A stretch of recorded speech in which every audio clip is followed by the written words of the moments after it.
டேய் நீ இன்னும் குளிக்கலையா? குளிக்கல. ஒழுங்கு மரியாதையா போய் குளிச்சுட்டு வா. குளிர்துப்பா. உனக்கு மாலை போட்டதே குளிக்கிறது தான்டா. ஒழுங்கு மரியாதையா போய் குளிச்சுட்டு வாடா. நான் போயிட்டு வர வாலி குளிச்சுட்டு வரணும். A few moments later.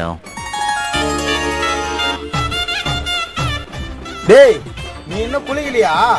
நான் குளிக்க பார்த்ததில்ல. டேய் போய் குளிடா. போடா குளிடா. அப்பா நாளைக்கு குளிக்கிறோம்பா. டேய் குளிடா. இதுக்குதான் மாலை போட மாட்டேன்னு மாலை போட்டு குளிக்க வைக்கிறானு. ஐயப்பா நான் காப்பாத்துப்பா. ஓம் சாமியே சரணமையப்பா. ஓம் சாமியே சரணமையப்பா. ஓம் சாமியே சரணமையப்பா. நான் நன்னில ஒருவேளை ஐயப்பா காப்பாத்திட்டாரா? ஓம் சுவாமியே சரணமையப்பா. நீ கொள்றானா? கேமரா ஊத்துறதுக்கு குளிக்க சொன்ன?